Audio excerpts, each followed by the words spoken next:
बुल्ले शाह की बातें तो ओस की बूंदों की तरह हैं, ताजी, नई, छोटी छोटी बूंदें, लेकिन इन बूंदों में जैसे सागर समाया हुआ है। और वह बूंद ही क्या जिसमें सागर न समाया हो, वह बात ही क्या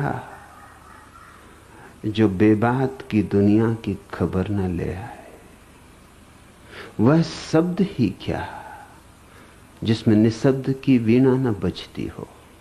इसलिए बुल्ले शाह की इन अभिव्यक्तियों को जरा और ढंग से लेना। बुल्ले शाह कोई पंडित नहीं, कोई पुरोहित नहीं, एक अलमस्त फकीर हैं,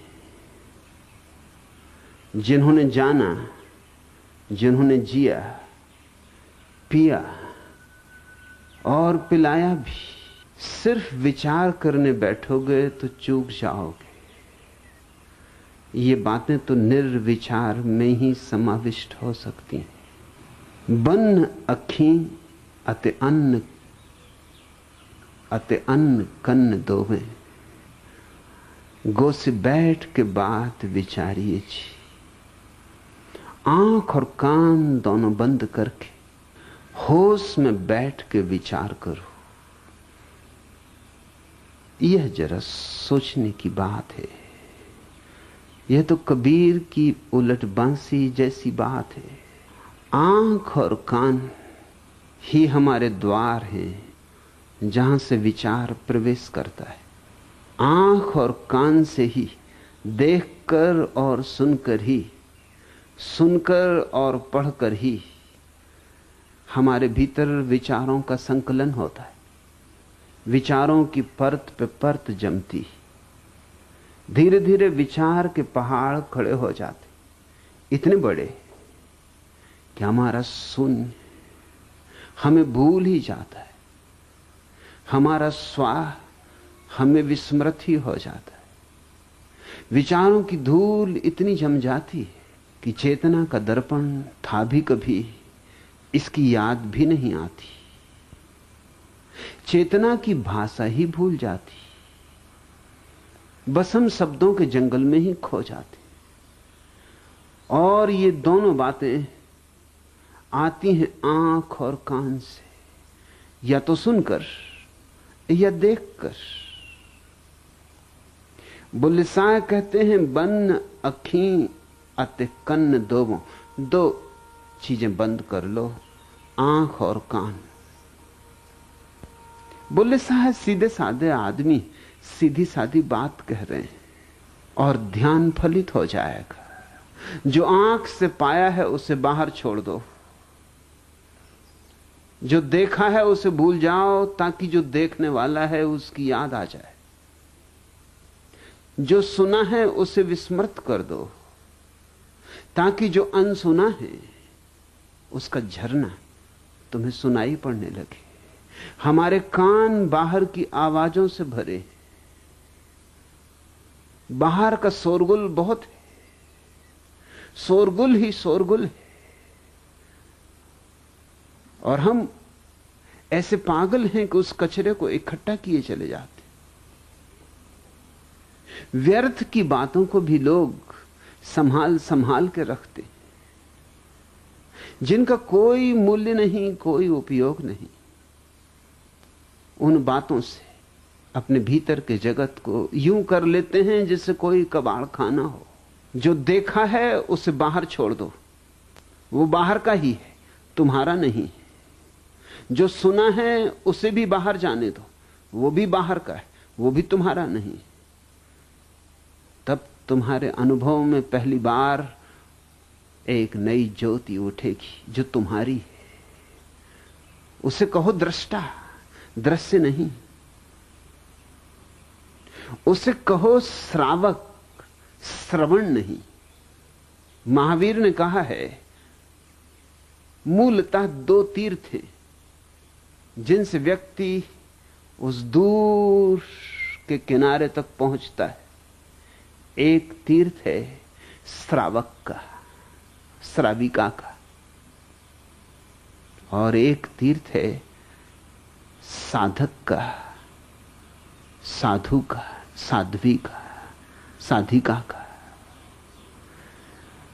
जैन मुनियों ने ऐसी परिभाषा की कि लोगों को लगा कि साधु का जो तीर्थ है, साधु का जो मार्ग है, वो श्रावक से ऊपर है।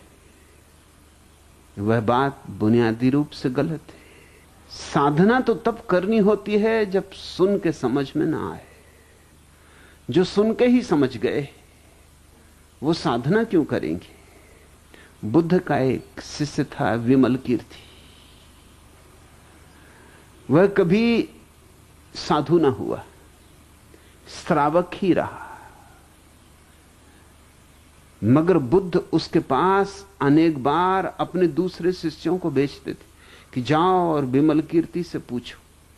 निश्चित ही साधु शिष्यों को बात अखरती थी, अहंकार को चोट लगती थी कि हम साधु और श्रावक के पास जाएं, जिसने कभी साधा ही नहीं, कोई तपश्चर्या नहीं की, कोई श्रम नहीं किया, सिर्फ बुद्ध को सुना है।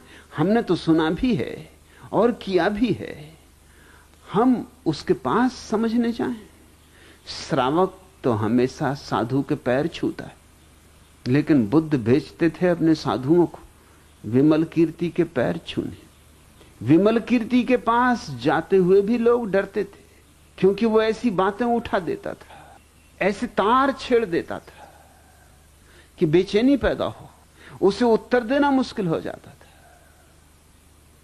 विमल कीर्ति बहुत बीमार था, कोई शिष्य जाने को राजी न था। सारीपुत्र को पूछा, वो भी टाल मटोल कर गया। मोगलान को पूछा, उसने कहा मुझे दूसरे काम है, मैं किन्हीं और कामों के लिए पहले ही आबद्ध हो चुका हूं। सिर्फ एक शिष्य मंजूश्री जाने को राजी हुआ, और मंजूश्री भी लौटा तो उसने आते से कहा कि मैं समझा कि दूसरे शिष्य क्यों न गए। सर्दी के दिन थे, ठंडी ठंडी हवाएं थी, लेकिन मंजूश्री ने कहा मेरा पसीना छुड़ा दिया। यह आदमी क्या है, जैसे सिंह की दहाड़ हो। और मैंने कुछ ऐसी कठिन बात भी न पूछी थी, मैंने इतना ही पूछा था कि विमल कीर्ति, स्वास्थ्य तो ठीक है ना? और बस। विमल कीर्ति एकदम उठ के बैठ गया और कहने लगा, स्वास्थ्य कभी खराब भी होता है? स्वास्थ्य का तो अर्थ ही होता है जो स्वयं में स्थित। बीमारियां शरीर को हो सकती हैं, मुझे नहीं। अरे पागल, तुझे अभी यह भी पता नहीं। शरीर जन्मा है, जवान होगा, बूढ़ा होगा, मरेगा। मैं न जन्मा, न जवान हुआ, न बूढ़ा होऊंगा, न मरूंगा। मैं शाश्वत हूं। कैसी बातें पूछता है? बुद्ध के पास से आया और ऐसी मूढ़तापूर्ण बातें पूछता है। मैं तो सदा स्वस्थ हूं, मैं तो कभी स्वयं से रत्ती भर इधर उधर नहीं,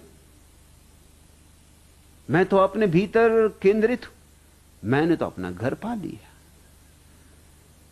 शरीर रहे कि जाए, तूने बात कैसी पूछी? अपने शब्द वापस ले। और मंजूश्री को अपने शब्द वापस लेने पड़े। ये विमल कीर्ति सिर्फ श्रावक था। मंजूश्री ने कहा कि अब आ ही गया हूं तो जाते जाते एक बात पूछता चलूं। हम साधु हैं, हम साधना करते हैं, ध्यान करते हैं, योग करते हैं। आप केवल श्रावक हैं। आपने सिर्फ बुद्ध को सुना है और कभी कुछ किया नहीं। और ये बात क्या है कि साधुओं को और श्रावक के पास समझने के लिए भेजा जाता है, और आपसे वो कभी नहीं कहते कि किसी साधु के पास समझने जाओ। विमल कीर्ति ने कहा, साधु नंबर 2 पर आते, जो सुन के ही समझ गया। वो श्रावक जो सुन के न समझा, जिसकी बुद्धि प्रगाढ़ नहीं, जिसकी बुद्धि थोड़ी मंदी है, सुन के न समझा, उसको करने के लिए कहा जाता है। विमल कीर्ति ने कहा, तुझे तो याद होगा कि बुद्ध हमेशा कहते हैं कि 4 तरह के घोड़े होते। एक घोड़ा कि मारे मारे नहीं चलता, जितना मारो बस उतनी थोड़ा बहुत चलता है। दूसरा घोड़ा जिसको चोट पड़ी कि चलता है, फिर रुकता नहीं। तीसरा घोड़ा जिसे मारना भी नहीं पड़ता, सिर्फ कोड़े को आवाज करनी पड़ती, कोड़े की चटकार काफी। और चौथे घोड़े वे अद्भुत घोड़े होते हैं जिनको कोड़े की चोट भी आवश्यक नहीं, कोड़े की चटकार भी आवश्यक नहीं, कोड़े की छाया भर काफी है। वे ही श्रेष्ठतम घोड़े। विमल कीर्ति ने कहा, मैं सुन के ही समझ गया, करने की बात ही न रही। सुनते सुनते ही बात पूरी हो गई। मगर यह सुनने का ढंग कुछ और होगा।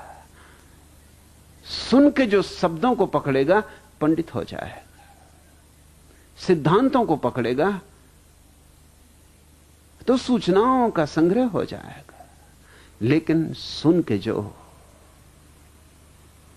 शून्य को पकड़ेगा, सुनते सुनते जैसे कोई संगीत सुनते सुनते शांत हो जाए, ऐसे जो शांत हो जाएगा वही समझ पाएगा। हमारे पास दो ही उपाय हैं और सत्संग में दोनों बातें घटती। गुरु को सुनना भी है और गुरु को देखना भी है। जिसने ठीक से सुना वो गुरु के शब्दों को नहीं पकड़ता, शब्दों के भीतर पड़े हुए सार को पी लेता है और शब्दों को छोड़ देता है। जिसने गुरु को ठीक से देखा वो उसकी देह को नहीं पकड़ लेता। देह माना कि बहुत प्यारी है और शब्द भी गुरु के बहुत प्यारे, लेकिन देह के भीतर जो छिपा है अदृश्य अदेही, उससे संबंध जोड़ लेता है। यह संबंध न आंख का है न कान का है। ऐसे संबंध का नाम ही सत्संग है। बुल्ले शाह ठीक कहते हैं, बन अखी दो चीजों को बंद कर, अते कन्न दोवें, बस दो। और दो दुई के भी प्रतीक, द्वैत के भी प्रतीक।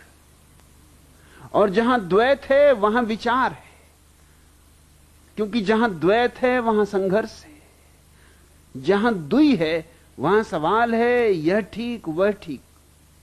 और जहां द्वैत ना रहा वहां तो निर्विचार है। इसलिए दूसरी बात को और भी ख्याल से समझना।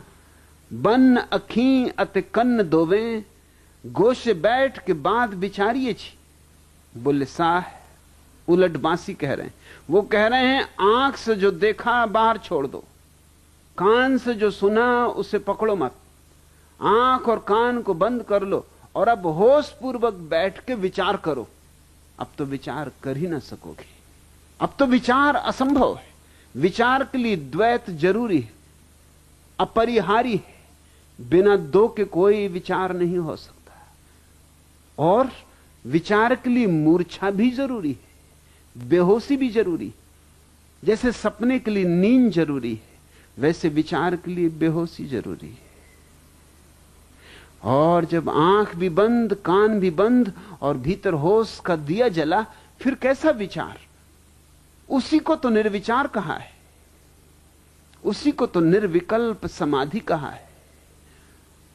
ऐसी घड़ी में तो आकाश तुम्हारे भीतर उतर आता है, ऐसी ही घड़ी में तो बूंद में सागर समाविष्ट हो जाता है।